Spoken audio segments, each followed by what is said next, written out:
நீங்கள் நீங்கள் நீங்கள் மாண்புமிகு முன்னாள் முதலமைச்சர் பன்னீர்செல்வம் அவர்கள்.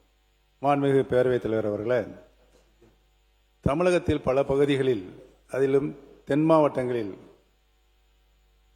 மேற்கு தொடர்ச்சி மலை அடிவார பகுதியில் இருக்கின்ற மாவட்டங்கள் எல்லாம் டெங்கு காய்ச்சல் மிக வேகமாக பரவி கொண்டிருக்கிறது என்பது குறித்து நான் கவனஈர்ப்பு தீர்மானத்தை கொடுத்திருக்கிறேன் என்பதை தெரிவித்துக் கொள்கிறேன். பதிவு செய்யப்படுகிறது. மாண்புமிகு முன்னாள் முதலமைச்சர் எடப்பாடி கே பழனிசாமி அவர்கள். மாண்புமிகு பேரவைத் தலைவர் அவர்களே, தமிழகத்தில் டெங்கு காய்ச்சல்கள் அதிகமாக பரவி கொண்டிருக்கின்றது. மாண்புமிகு மக்கள் நல்வாழ்வுத்துறை அமைச்சர் கூட ஒரு பேட்டி கொடுத்திருக்கிறார்.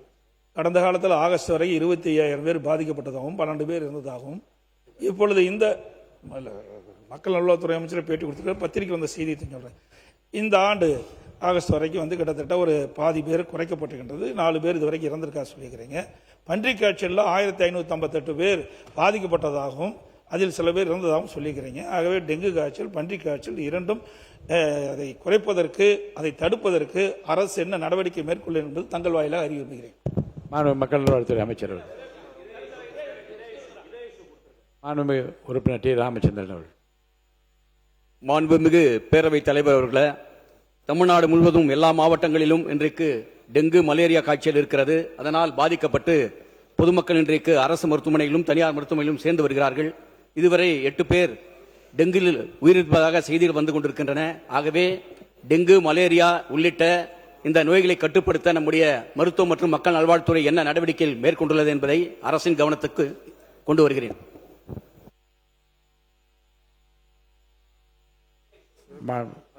சிவகுமார். அன்மிகு பேரவைத் தலைவர்களே, தமிழ்நாட்டில் பருவமழை வேகமாக அதிகரித்து வரும் பன்னி காய்ச்சல் பாதிப்பில் அரசு மருத்துவமனை அதிகரித்து வருவதால் 1500 மேற்பட்டோர் 8 பேர் இறந்துள்ளதாக தகவல் வருகிறது. மேற்கொண்ட தடுப்பு நடவடிக்கை அவசியத்தை குறித்து மக்கள் நல்வாழ்வுத்துறை அமைச்சர் என்ன செய்வார் என்றதை அவை முன்னு வைக்க விரும்புகிறேன். முன்னாள் முதலமைச்சர் பன்னீர்செல்வம் அவர்கள். மாண்புமிகு பேரவைத் தலைவர்களுக்கு நன்றி. இந்தியாவிலே தமிழகத்தில் தான் தற்போது டெங்கு காய்ச்சலால் அதிகம் பேர் பாதிக்கப்படும் என்றும், இவ்வருடம் 2026 ஜூன் மாத இறுதி வரை தமிழகத்தில் மொத்தம் 7511 பேர் பாதிக்கப்பட்டுள்ளனர் என்றும், அதனால் 3 பேர் மரணமடைந்துள்ளதாகவும் ஒன்றிய சுகாதார மற்றும் குடும்ப நலத்துறை வெளியிட்ட புள்ளி விவரங்கள் மூலம் தெரியவந்துள்ளது. மாண்புமிகு பேரவைத் தலைவர்களே, கடந்த திராவிட முன்னேற்ற கழகத்தினுடைய ஆட்சி காலத்தில் கழக தலைவர் அவர்கள் எடுத்த நடவடிக்கையின் காரணமாக தமிழ்நாட்டில் டெங்கு காய்ச்சல் பரவல் கட்டுப்படுத்தப்பட்டதோடு இறப்பு விகிதமும் பெருமளவு குறைக்கப்பட்டது என்பதனை புள்ளி விவரங்களிலிருந்து நாம் அறிந்து கொள்ளலாம். 23/8/2026 வரை 12,543 பேர் தமிழ்நாட்டில் டெங்குவால் பாதிக்கப்பட்டுள்ளதாகவும் 4 பேர் மரணமடைந்துள்ளதாகவும் மாண்புமிகு மக்கள் நல்வாழ்வுத்துறை அமைச்சர் அவர்கள் சமீபத்தில் தெரிவித்துள்ளார்கள்.